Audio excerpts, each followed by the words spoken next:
Hi friends, ഇത് Sunday special പെടലിക്കറിയാണ് കേട്ടോ. പെടലിക്കറി എന്ന് പറയുമ്പോൾ ചിക്കൻ്റെ പെടലി വെച്ചുള്ള കറി.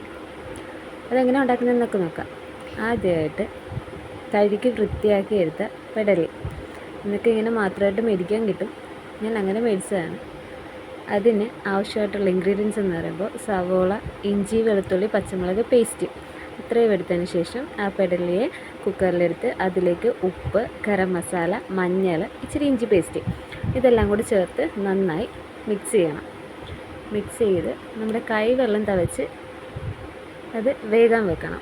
ആ മിക്സ് ചെയ്തെടുത്തതിന് നമ്മുടെ കയ്യിൽ കുറച്ച് കുഴച്ചതിൻ്റെ മസാലയൊക്കെ കയ്യിലുണ്ടാവുമല്ലോ, അതങ്ങോട്ട് കഴുകി ഒഴിച്ചാൽ മാത്രം മതി. അല്ലാതെ വേറെ വെള്ളം ചേർക്കേണ്ട ആവശ്യമില്ല. അതിനെ അടച്ച് നോക്ക് വേഗം വെക്കാം. വേഗം വെക്കുമ്പോൾ പ്രത്യേകം ശ്രദ്ധിക്കുക, ഇതിൽ ഒരുപാട് വെള്ളം ചേർക്കാതിരിക്കും, പ്രത്യേകം ശ്രദ്ധിക്കണം. കാരണം നമ്മുടെ കറിയുടെ ടേസ്റ്റ് പോകും കേട്ടോ, വെള്ളം കൂടുതൽ ചേർത്ത് വരുമ്പോൾ. ഇതിന് വേഗം വെക്കുമ്പോൾ മാക്സിമം 2, അതല്ലെങ്കിൽ പെട്ടെന്ന് വിസിൽ വരുന്ന കുക്കറാണെന്നുണ്ടെങ്കിൽ 3-4 വിസിൽ വരെ വന്നാൽ മതി. ഇല്ലെങ്കിൽ വെന്ത് അലുത്ത് പോകും. ചിക്കന് വേവ് കുറവായതുകൊണ്ട് തന്നെ ഒരുപാട് വിസിൽ അടുപ്പിക്കേണ്ട ആവശ്യമില്ല. നമ്മുടെ കുക്കറിന് വിസിൽ വരാറായിട്ടുണ്ട്. ഞാൻ ഇതിന് 2 വിസിലേ അടുപ്പിക്കുന്നുള്ളൂ. ബാക്കി നമുക്ക് വഴറ്റി എടുക്കുമ്പോഴത്തേക്കും അതിലേക്ക് വെന്ത് കിട്ടും ബാലൻസ്. ഇനി നമുക്കിതിനെ വഴറ്റി ചേർത്തെടുക്കാം. അതിന് ഒരു ചീനച്ചട്ടി അളവിൽ വെച്ച് വെളിച്ചെണ്ണ ഒഴിച്ച് വെളിച്ചെണ്ണ ചൂടായി കഴിയുമ്പോൾ നമ്മൾ നേരത്തെ അരിഞ്ഞ് വെച്ചിരിക്കുന്ന സവോളയും പേസ്റ്റും കൂടി ഈ എണ്ണയിലേക്ക് ഇട്ട് കൊടുക്കണം.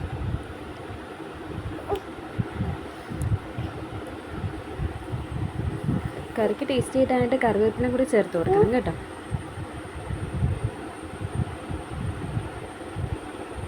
ഇതിനെ നന്നായിട്ട് വഴറ്റി കൊടുക്കുക.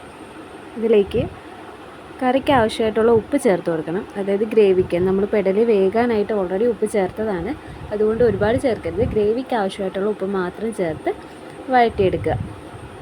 ഉപ്പ് ചേർത്ത് വഴറ്റുന്നത് എപ്പോഴും നന്നായിരിക്കും. അപ്പോൾ പെട്ടെന്ന് നമ്മുടെ സവോള വഴറ്റിയെടുക്കാനായിട്ട് നമുക്ക് സാധിക്കും. നന്നായി ഒരു മീഡിയം ഫ്ലെയിമിലിട്ട് വഴറ്റിയെടുക്കണം. പ്രത്യേകം കരിഞ്ഞ് അരിക്ക് പിടിക്കാതെ നോക്കണം. വഴറ്റിയെടുത്തതിന് ശേഷം നല്ലതുപോലെ ഒരു ബ്രൗൺ ഷെയ്ഡൊക്കെ ആയി കഴിയുമ്പോൾ നന്നായി വഴറ്റിയെടുക്കണം കേട്ടോ.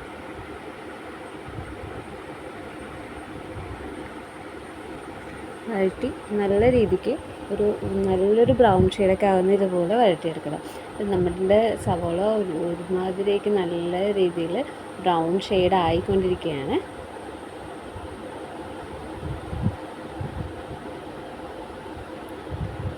ഇതിലേക്ക് നമുക്ക് വേണ്ട ഇൻഗ്രീഡിയൻസ് ചേർത്ത് കൊടുക്കാം. ഞാനിവിടെ ഒരു 2-2.5 സ്പൂൺ മുളക് പൊടി ചേർക്കുന്നുണ്ട്. അത്യാവശ്യം എരിവിന് വേണ്ടിയിട്ടാണ്. എരിവ് കുറച്ച് മതി എന്നുണ്ടെങ്കിൽ അതനുസരിച്ച് കുറച്ച് ചേർക്കുക. 2 സ്പൂൺ മല്ലിപ്പൊടി, 1/4 ടീസ്പൂൺ മഞ്ഞൾപ്പൊടി, 1.5 സ്പൂൺ ഗരം മസാല. ചിക്കൻ മസാലയും ചേർക്കാം ഇതിൽ. എപ്പോഴും ഗരം മസാല, അത് നമ്മൾ പൊടിച്ചെടുക്കുന്ന മസാല ആകുമ്പോൾ കുറച്ചുകൂടി ടേസ്റ്റി ആയിരിക്കും. ഇതിനെ നന്നായി ഇളക്കി അത് നല്ല രീതിയിലൊന്ന് മൂപ്പിച്ച് ഇതുപോലെ നല്ലൊരു കളർ കിട്ടുന്ന രീതിയിൽ എടുക്കുക. ഇതൊന്ന് നല്ലപോലെ ഒന്ന് മൊരിഞ്ഞ് കഴിയുമ്പോൾ അതിലേക്ക് നമ്മൾ വേവിച്ച് വെച്ചിരിക്കുന്ന നമ്മുടെ പെടലി ആ വെള്ളം ഉൾപ്പെടെ ഒഴിച്ച് ഇട്ട് വഴറ്റിയെടുക്കുക. ഞാൻ ഒഴിക്കാൻ പോവുകയാണ്.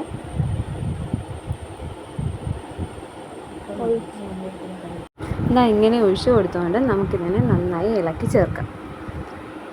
കുക്കറിൽ അതിൻ്റെ അംശമൊക്കെ പറ്റിയിരിക്കുന്നുണ്ടെന്നുണ്ടെങ്കിൽ അതിലേക്ക് കുറച്ച് വെള്ളമൊക്കെ ചേർത്ത് കഴുകി ഒഴിക്കാവുന്നതാണ്. വളരെ കുറച്ച് മാത്രം, ഒരുപാട് വെള്ളമായി പോകരുത്.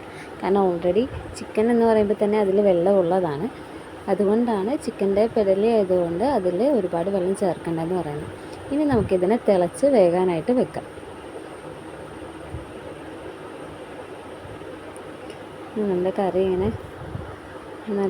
നല്ലപോലെ തിളച്ച് അത്യാവശ്യം ഈ വെള്ളം പറ്റി വരുന്ന രീതിയിലിട്ട് തിളപ്പിച്ച് വേവിക്കുക. കറി തിളച്ച് തുടങ്ങിയിട്ടുണ്ട്. അത്യാവശ്യം പറ്റുന്ന രീതി വരെ ഇത് വേവിക്കണം.